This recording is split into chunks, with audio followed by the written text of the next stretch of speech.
دوزخ کے انتظام میں الجھا ہے رات دن، دعویٰ یہ کر رہا ہے کہ جنت میں جائے گا۔ خوش فہمیوں کی بھیڑ میں تو بھول کیوں گیا؟ خوش فہمیوں کی بھیڑ میں تو بھول کیوں گیا؟ پہلے مرے گا پھر جنت میں جائے گا۔ آج ہر السلام علیکم ورحمۃ اللہ وبرکاتہ۔ ناظرین و سامعین، اس وقت ہم عمان ملک میں موجود ہیں۔ سلالہ شہر سے تقریباً 170 کلومیٹر کی دوری پر ایک مقام ہے، جس مقام کے بارے میں مشہور یہ ہے کہ یہاں پر شداد کی جنت اسی جگہ بنوائی گئی تھی۔ تو انشاءاللہ آج تفصیل کے ساتھ اسی مقام کی ہم آپ کو زیارت کرائیں گے اور اس کے بارے میں انشاءاللہ تفصیلات بھی عرض کریں گے۔ تو ناظرین، الحمدللہ ہم 2-3 گھنٹے کے سفر کے بعد شداد کی جنت والی جگہ پر پہنچ چکے ہیں۔ یہ اس کے اطراف کا پورا ایریا آپ دیکھ سکتے ہیں، یہ اس کے باہر کا پورا ایریا ہے، اور یہیں پر بتایا جاتا ہے بہت سارے اس طرح گورے لوگ بھی دیکھنے کے لیے آتے ہیں۔ یہ جگہ کا نام شثر بتایا جاتا ہے، پرانا نام اس کا شثر ہے۔ یہاں سے یہ ٹکٹ لی جاتی ہے، 1 ریال عمانی کے لیے ہے اور غیر عمانی کے لیے 3 ریال کا ٹکٹ ہے۔ وبار، نیا نام اس کا وبار ہے، پرانا نام شثر ہے۔ تو انشاءاللہ اس کی ہم آپ کو آج زیارت کرائیں گے۔ تو ناظرین، اس وقت ہم داخل ہو چکے ہیں، جیسا کہ ہم نے آپ کو بتایا کہ شثر نامی جگہ میں، جہاں پر بتایا جاتا ہے کہ شداد کی بنائی ہوئی جنت تھی۔ واللہ تعالی علم بحقیقت الحال، لا نصدق ولا نکذب، لیکن کہا یہی جاتا ہے کہ یہی وہ جگہ ہے جہاں شداد کی جنت تھی۔ تو آج ہم آپ کو وہ جگہ بھی ایکسپلور کریں گے، اس کی زیارت بھی کرائیں گے، اور اس کے تعلق سے کچھ ایمان افروز باتیں قرآن و سنت اور مفسرین کی اور محققین کی لکھی ہوئی کچھ باتیں بھی بتائیں گے، اور یہ جگہ کی بھی ہم آپ کو زیارت کرائیں گے۔ ہو سکتا ہے کہ تھوڑا سا ویڈیو آپ کو کالا نظر آئے، اس لیے کہ اس وقت دھوپ بہت زیادہ ہے۔ بڑی مشقتوں کے بعد، لمبے سفر کے بعد ہم یہاں پر پہنچے ہیں۔ تو انشاءاللہ آگے چل کر ہم آپ کو یہ مقام کی زیارت بھی کراتے چلتے ہیں۔ آئیے ناظرین، تو آگے چلتے ہیں۔ قرآن مجید میں اللہ تبارک و تعالیٰ نے اس کا تذکرہ بھی فرمایا ہے۔ قرآن مجید میں اللہ تبارک و تعالیٰ کا ارشاد گرامی ہے، 30ویں پارے میں سورہ فجر میں اللہ تعالیٰ فرماتے ہیں: أَلَمْ تَرَ كَيْفَ فَعَلَ رَبُّكَ بِعَادٍ إِرَمَ ذَاتِ الْعِمَادِ الَّتِي لَمْ يُخْلَقْ مِثْلُهَا فِي الْبِلَادِ۔ یہ شداد جو تھا، اس کا تعلق قبیلہ عاد، قوم عاد سے تھا۔ قرآن مجید میں ایک اور جگہ پر اللہ عز و جل کا ارشاد گرامی ہے: وَأَنَّهُ أَهْلَكَ عَادًا الْأُولَى۔ اللہ تعالیٰ نے اس قوم کو عاد اولا سے یاد کیا ہے، اور یہ شداد بھی اسی عاد قوم سے تھا۔ اور ظاہر ہے کہ یہ عاد قوم بڑی نافرمان قوم تھی، جسم و جسامت میں بڑی ڈیل ڈول رکھتی تھی، اور من اشد منا قوہ، یہ ان کا نعرہ تھا۔ تو یہ آپ پورا جو ایریا دیکھ رہے ہیں، بتایا جاتا ہے کہ اسی پورے ایریے میں شداد کی جنت یہاں پر تھی۔ تو ہم عرض یہ کر رہے تھے کہ قوم عاد میں سے یہ شداد تھا، اور یہ 2 بھائی تھے، ایک کا نام شدید تھا اور ایک کا نام شداد تھا۔ شدید چھوٹا بھائی تھا، شداد بڑا بھائی تھا، اور چونکہ یہ مال اور دولت کے نشے میں مست تھا، اللہ تعالیٰ نے خوب مال و دولت سے نوازا تھا، جس کی وجہ سے اس میں تکبر، اتراہٹ آ گئی تھی۔ جب اس کے بھائی شدید کا انتقال ہوا یا وہ ختم ہو گیا، تو یہ کرسی پر آیا، اور اس کی رعونت، اس کی فرعونیت اور اس کا نشہ اور بڑھ گیا۔ آپ دیکھ سکتے ہیں یہ پوری جگہ جو ہے یہ شداد کی جنت کی طرف منسوب ہے۔ واللہ تعالی علم بحقیقت الحال۔ تو جب یہ بہت نافرمان ہوا، شریعت سنت سے بیزار ہوا، اللہ کی یاد سے دور ہوا، تو اس وقت کے واعظین اور مصلحین اور نیک لوگوں نے اس کو خوب سمجھانے کی کوشش کی کہ آپ اپنی یہ نافرمانی والی اور فرعونی والی زندگی چھوڑیں، اور یہاں تک کہ اس نے اپنے اعوان اور انصار میں، اپنے محل وغیرہ میں خدائی کا دعویٰ تک کر دیا تھا، بعض تفاسیر کے مطابق۔ اور اس کو سمجھایا گیا کہ دیکھو، اگر آپ نے نہیں مانا تو آخرت کا عذاب ہے، جہنم ہے، اور اگر آپ نے مان لیا تو اللہ تعالیٰ نے آخرت میں انعام کے طور پر جنت بھی رکھی ہے۔ تو یہ پوچھنے لگا کہ بتاؤ جنت کیسی ہے، اس کو جنت کا تعارف کرایا گیا اس وقت کی تحقیق کے مطابق۔ آپ دور دراز تک دیکھیے، یہ پورے ایریے کو کہا جاتا ہے کہ یہ وہی شداد کی جنت والی جگہ ہے۔ واللہ تعالی علم بحقیقت الحال۔ تو جب اس کو جنت کا تعارف کرایا گیا تو اس نے کہا اپنے مال کے نشے میں، کرسی اور عہدے کے نشے میں، کہ ایسی جنت تو میں بھی بنا سکتا ہوں، اور اس نے آدمیوں کو لگایا۔ مفسرین نے اس کی جنت کی کیفیات بھی لکھی ہے کہ تقریباً 1000 محل اس میں تعمیر کرائے، اور 12 سال تک وہ جنت کی تعمیر ہوتی رہی۔ 12 سال تک خدام محنت کرتے رہے، اور 12 سال کی محنت کے بعد جب یہ جنت بن کر تیار ہو گئی تو بڑے لاؤ لشکر کے ساتھ، بڑے اعزاز اور اکرام کے ساتھ، بڑے متکبرانہ انداز میں جب وہ اپنی جنت کو دیکھنے کے لیے اس جگہ پر پہنچتا ہے تو تاریخ نگاروں نے اور مفسرین نے آیات کی روشنی میں لکھا ہے کہ وہ اپنا ایک قدم جنت کے اندر تھا اور دوسرا قدم ابھی باہر تھا، دوسرا قدم اندر داخل بھی نہیں کر پایا تھا کہ وہیں پر وہ ڈھیر ہو گیا۔ اللہ تعالیٰ کی طرف سے ایک کڑک اور ایک سخت آواز آئی، اسی سخت آواز میں یہ ایسا ڈھیر ہو گیا اور وہیں پر مر گیا۔ آج غور کرنے والی بات ہے کہ کیا ہم لوگ بھی اپنی چھوٹی چھوٹی جنت بنانے میں مشغول نہیں ہیں؟ دوزخ کے انتظام میں الجھا ہے رات دن، دوزخ کے انتظام میں الجھا ہے رات دن، دعویٰ یہ کر رہا ہے کہ جنت میں جائے گا۔ دوزخ کے انتظام میں الجھا ہے رات دن، دعویٰ یہ کر رہا ہے کہ جنت میں جائے گا۔ خوش فہمیوں کی بھیڑ میں تو بھول کیوں گیا؟ خوش فہمیوں کی بھیڑ میں تو بھول کیوں گیا؟ پہلے مرے گا پھر جنت میں جائے گا۔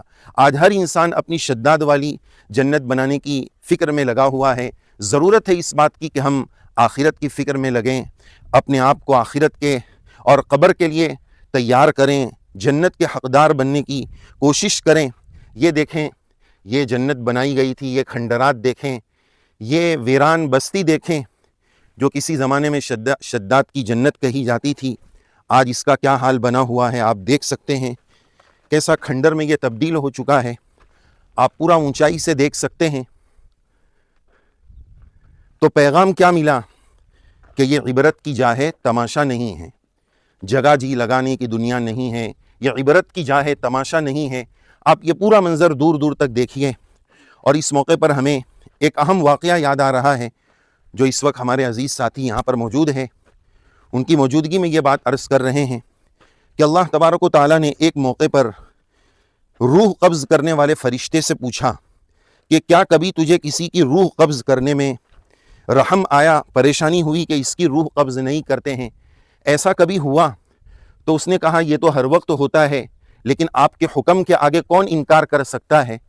تو اللہ تعالیٰ کی طرف سے پوچھا گیا کہ نہیں، ایسا رحم کہ جو ہمیشہ یاد رہ گیا ہو، ایسا کوئی رحم کبھی کسی بندے کی روح قبض کرتے ہوئے آیا؟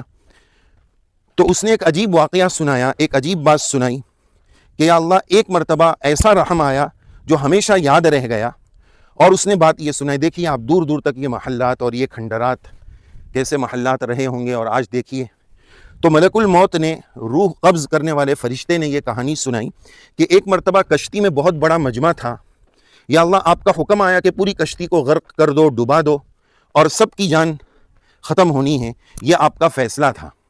تو اس کشتی میں ایک ماں اور بچہ تھا، یا اللہ آپ نے حکم دیا کہ اس ماں اور بچے کو چھوڑ کر سب کی روح قبض کر لی جائے۔ چنانچہ ملک الموت کہنے لگا میں نے تعمیل حکم کیا، پھر اس کے بعد آپ نے فرمایا کہ بچے کو چھوڑ دیا جائے اور اس کی ماں کو بھی ختم کر دیا جائے۔ تو یا اللہ مجھے بڑا رحم آیا کہ اتنا چھوٹا سا بچہ، اتنا معصوم سا بچہ یہ بغیر ماں کے کیسے سنبھلے گا اور اس کا کیا ہوگا؟